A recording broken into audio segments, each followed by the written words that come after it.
앞뒤샤고 이렇게 인사합니다. 예수님 때문에 행복합니다.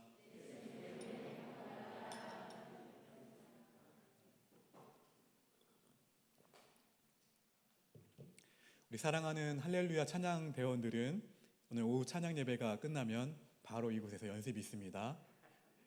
기억하시고 남아주시기 바랍니다. 사도행전은 누가가 전하는 복음 드라마의 후속편이라고 제가 말씀을 드렸습니다. 사도행전 1장 1절을 다시 한번 읽어보실까요? 1장 1절입니다. 시작. 데오빌로여, 내가 먼저 쓴 글에는 물은 예수께서 행하시며 가르치시기를 시작하심부터. 먼저 쓴 글이 무엇입니까? 그쵸, 먼저 쓴 글. 자, 여기 누가 나옵니까? 데오빌로. 아마 로마 간원의 별명이거나 상징적인 그리스도인의 칭호가 데오빌로였을 거예요.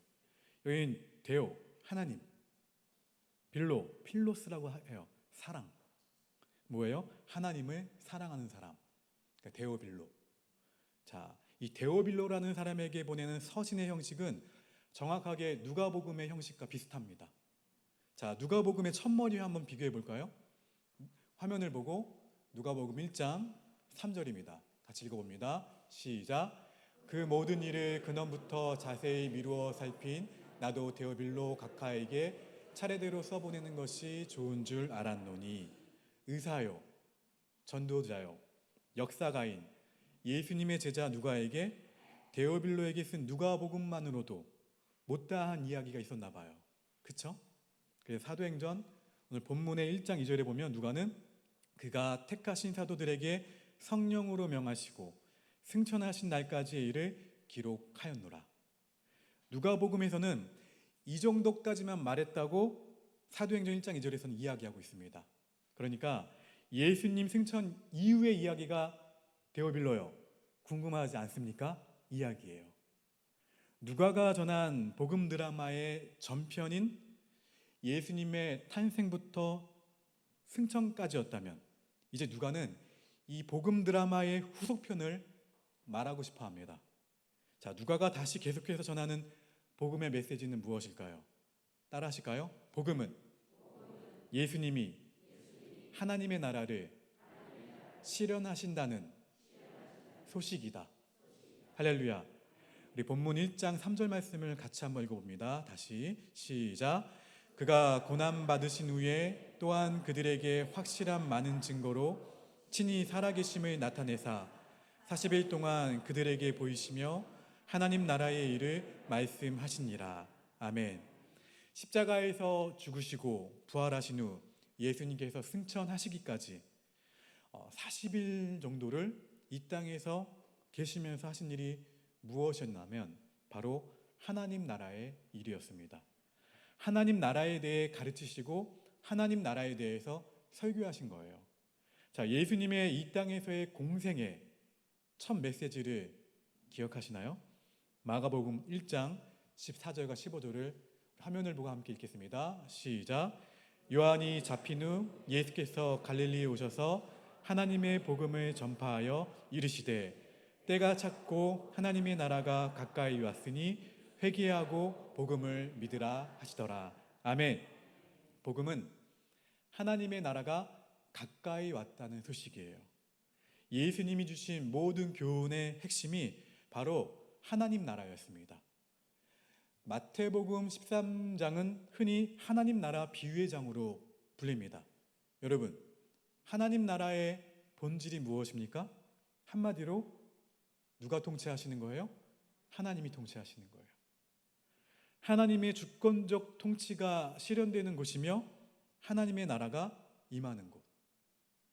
그래서 예수님은 주기도문을 통해서 우리가 드릴 가장 중요한 기도가 나라가 임하시오며 뜻이 하늘에서 이루어진 것 같이 땅에서도 이루어지이다. 이렇게 기도하셨죠. 사도행전은 예수님의 이 복음이 전파되면서 더 많은 사람들이 예수님을 뭐라고 고백하는 거예요? 주로, 구주로 또 영접하고 주님의 다스림을 따름으로써 그 결과 이 땅에 하나님의 통치 영역이 어떻게 확장되어져 가는가를 보여주는 게 사도행전이에요. 자, 복음의 이 정도 소극적 영역은 예수님을 믿고 제사함을 받는 거예요. 그렇다면 복음의 적극적인 영역은요, 주님의 주권에 순종하는 새 삶을 사는 것입니다. 내 마음대로 살아가는 것이 아니라 누구께 주권을 올려드리는 거예요? 하나님께 내어드리고 하나님의 말씀대로 살아가는 것. 우리의 제사함을 위해 예수님께서 죽으셨다면 우리의 새로운 삶을 위해 예수님께서 부활하셨습니다. 할렐루야. 부활하신 그 주님의 통치가 어떻게 우리 가정 가운데, 어떻게 우리 일터 가운데 나타나야 하는지, 하나님 나라가 우리 가정과 일터에 임하는 그 비전이 저와 여러분의 모두의 비전이 될 수 있기를 주의 이름으로 축원합니다. 그것이 사도행전의 복음이자 누가가 다시 전한 복음입니다. 복음은 왕이신 예수님께서, 오늘 종려주일이잖아요. 왕으로 오신 예수님, 무엇을 타고 오셨죠? 우리라면 멋있게 말 중에 제일 좋은 말을 타고 오셨을 텐데, 나귀 새끼를 타고 오신 그 예수님, 겸손의 왕이신 예수님께서 하나님 나라를 이 땅 모든 곳에서 실현하신다는 소식이에요. 예수님만이 우리 가정, 우리 일터, 우리 교회, 우리 민족에 하나님의 통치, 하나님의 나라를 실현하실 수 있다는 것, 그것이 바로 사도행전의 복음인 것을 기억하시고, 우리 모두가 특별히 이 고난주간 주님을 삶의 중심에 모실 수 있기를 주의 이름으로 축원합니다. 누가가 다시 계속해서 전하는 복음의 메시지 두 번째는, 따라합시다. 복음은 우리가 예수님의 증인으로 살 수 있다는 소식이다. 할렐루야. 예수님의 증인으로 사는 거예요. 문제는 하나님의 나라가 어떻게 이루어질 것인가죠. 그 실현을 위해 예수님께서는 누구를 택하셨죠? 우선 12 제자들을 택하셨죠. 그리고 그 제자들이 예수님의 증인으로 사실 것을 기대하셨습니다. 우리가 잘 아는 약속의 말씀을 읽겠습니다. 우리 사도행전 1장 8절입니다. 함께 읽습니다. 시작. 오직 성령이 너희에게 임하시면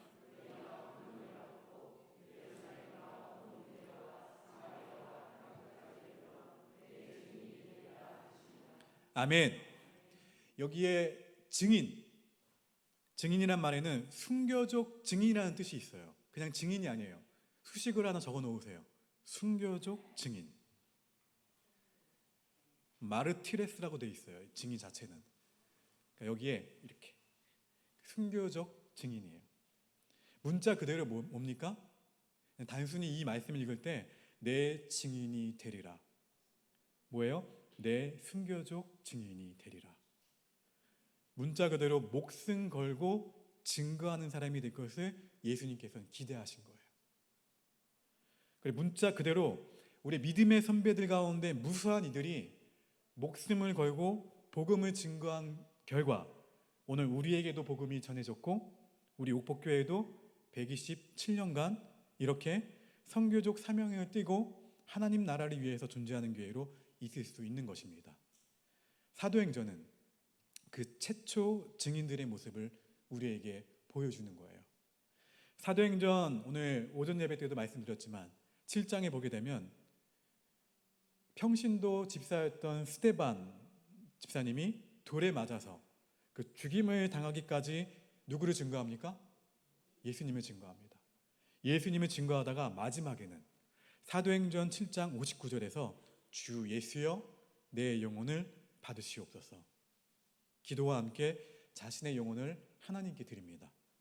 사도행전 12장에서는요 예루살렘 교회의 지도자 요한의 형제 야고보가 칼로 죽임을 당합니다.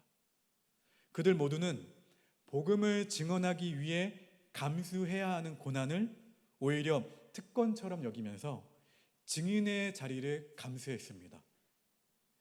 예루살렘으로 너가 다시 올라가면 죽는다는 경고를 받았음에도 불구하고 그 증인의 길을 다시 가기로 결단한 사도 바울의 고백은 이렇습니다. 사도행전 20장 24절입니다. 함께 있습니다. 시작. 내가 달려갈 길과 주 예수께 받은 사명 곧 하나님의 은혜의 복음을 증언하는 일을 마치려 하면은 나의 생명조차 조금도 귀한 것으로 여기지 아니하노라. 아멘. 어떻게 이 고백을 드리게 되는지 아시겠죠? 그리고 사도행전의 마지막 장, 마지막 구절은 로마에 입성한 바울의 모습을 이렇게 증언합니다. 사도행전 28장 31절을 화면을 보고 함께 읽겠습니다. 시작. 하나님의 나라를 전파하며 주 예수 그리스도에 관한 모든 것을 담대하게 거침없이 가르치더라. 아멘. 이런 순교자들의 이야기는 평범한 일상을 사는 우리와는 전혀 상관이 없는 말처럼 들릴 수도 있습니다. 목사님, 사도 바울이니까, 스데반이니까, 아니면 야고보니까. 그쵸? 순교란 특별하게 선택된 사람들만이 누리는 선교의 특권으로 생각하는 분들이 다른 교회는 있더라고요. 과연 그럴까요? 증인은 누가 되는 것입니까? 증인은 그 사건을 목격한 자가 증인이에요. 그리고 그 증인은 자신이 본 그대로, 자기가 겪은 그대로 정직하게 말만 하면 됩니다. 정직하기로 결심만 한다면 증인이 되는 것은 어려운 일이 아니에요. 정직과 진실의 용기만 있으면 누구나 증인이 됩니다. 마가복음 5장에 보게 되면 귀신 들렸던 자가 예수님을 만나 치유의 은혜를 입었을 때 예수님을 따라오는 그에게 증인의 삶을 살라는 말씀을 예수님께서는 아주 복잡하게 말씀하신 것이 아니라 아주 단순하게 가르쳐 주셨습니다. 마가복음 5장 19절입니다. 같이 읽어볼까요? 시작. 그에게 이르시되 집으로 돌아가 주께서 내게 어떻게 큰 일을 행하사 너를 불쌍히 여기신 것을 내 가족에게 알리라. 할렐루야. 복잡하게 말씀하셨나요? 아니죠. 이것이 바로 증인의 삶이에요. 주님께서 어떻게 나를 구원하셨는지, 나를 주님께서 어떻게 고쳐주셨는지, 어떻게 주님께서 내 기도에 응답해 주셨는지, 주님께서 어떻게 오늘까지 나를 인도해 주셨는지 있는 그대로 말하면 됩니다. 이것이 바로 증거이고 이렇게 하는 사람이 증인이에요. 돌아오는 성금요 예배나 특별히 부활절 예배에는 내가 사랑하는 가족들과 내가 사랑하는 친구들과 내가 사랑하는 이웃들을 그 증인의 마음으로 초대하시기를 주의 이름으로 축원합니다. 그리고 이렇게 함으로써 수많은 이웃에게 희망과 구원의 길을 열어줄 수가 있습니다. 이것이 저와 여러분의 특권이에요. 내 인생이 이렇게 쓰임받을 수 있다는 것이 자랑이에요. 이렇게 살아감이 바로 은혜입니다. 사도행전의 복음은 예수님을 믿는 우리 모두가 이렇게 예수님의 증인으로 살아갈 수 있다는 거예요. 자, 마지막으로 누가가 전하는 복음의 메시지 따라합시다. 복음은 성령의 권능으로 선교 소명을 완수한다는 소식이다. 할렐루야. 복음을 증거하는 삶에는 때로 매우 감당하기 어려운 고난이 따를 수도 있습니다. 그래서 증인이 되는 것은 정직한 용기만 있으면 된다고, 그것은 어려운 일이 아니라고 지금 말씀드렸음에도 불구하고 증인의 삶은 여전히 쉽게 여겨지지 않아요. 그런데 여기 진짜 복음이 있습니다. 그것은 우리가 예수님의 증인이 되는 것이 우리의 결단과 우리의 전략과 우리의 수고와 우리의 애씀에만 의존하는 것이 아니라는 거예요. 성령이 임하시면, 따라합시다. 성령이 임하시면 우리가 권능을 받아 그렇게 됩니다. 할렐루야. 제가 성금요 예배에 초대해달라고 결심을 하신다 하더라도 부활절 예배에 사랑하는 가족들과 이웃들을 초대한다고 결심한다 하더라도 여러분의 능력으로 되는 것이 아니에요. 어떻게 해야 됩니까? 성령이 임하시면 우리가 무엇을 받아? 두나미스, 위로부터 내려오는 권능으로 그렇게 됩니다. 오늘 본문에 우리가 증거의 장으로 나아가기 전에 무엇을 기다려야 된다고 말씀하고 계시냐면 성령을 기다려야 한다. 본문 사도행전 1장 4절을 같이 한번 읽어보겠습니다. 시작. 사도와 함께 모이사 그들에게 분부하여 이르시되 예루살렘을 떠나지 말고 내게서 들은 바 아버지께서 약속하신 것을 기다리라.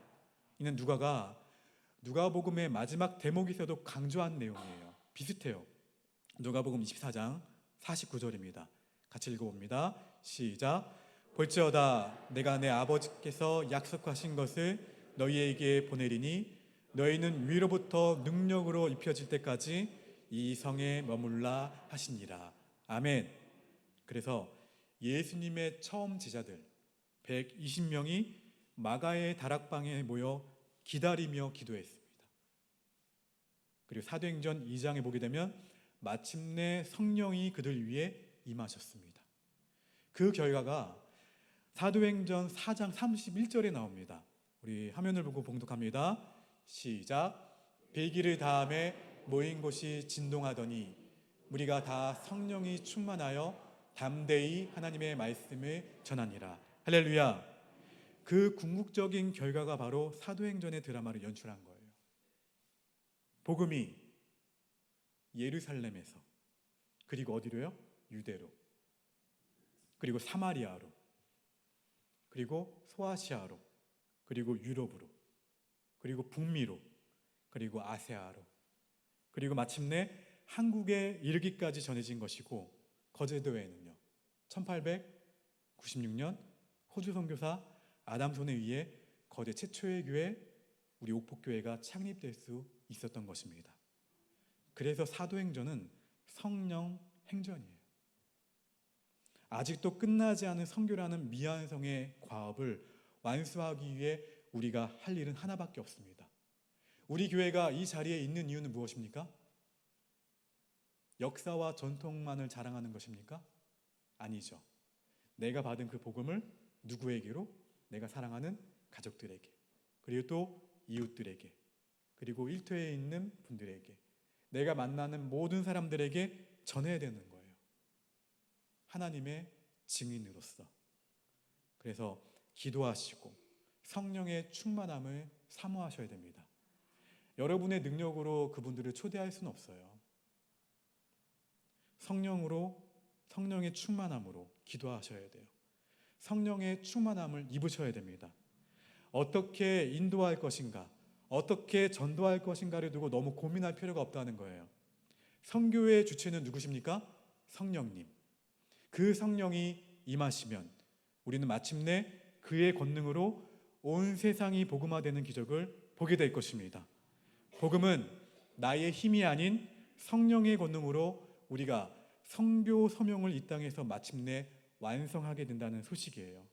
우리 모두가 복음의 증인이 되기 위해서 우리 자신을 온전히 준비할 수 있기를 주의 이름으로 축원합니다. 어찌 보면 그래서 부활절을 기다리는 우리는 그 증인이 되기 위해서 그래서 고난주간 사순절 특별 새벽 기도회를 드리게 되는 거예요. 왜요? 성령의 권능을 힘입기 위해서. 내 힘으로는 내가 믿지 않는 가족들을, 그리고 쉬고 있는 가족들과 이웃들을 초대한다고 해서 그들이 오나요? 안 오나요? 안 와요. 그런데 성령의 능력에 힘입어 기도하고 기다리면 누가 일하십니까? 하나님이 일하세요. 우리 교회가 좀 멀면 가까운 교회라도 추천해 주세요. 네, 농담이 아니고요. 그래서 여러분이 해줄 수 있는 가장 좋은 선물, 부활주일에 사랑하는 나의 가족들을 이 자리로, 사랑하는 내 이웃들을 이 자리로, 부활주일에 데리고 못 나온다 하더라도 여러분의 기도가 쌓이고 쌓여서 그들이 마침내 하나님을 영접할 수 있도록 그러한 사순절 특별 새벽 기도회와 그리고 성금요 예배가 될 수 있기를 주의 이름으로 축원합니다. 그리고 그렇게 맞이하게 되는 부활주일이 될 수 있기를 주님의 이름으로 축원합니다. 우리 함께 그 마음을 담아서 우리 보좌 앞에 모였네 함께 찬양하도록 하겠습니다.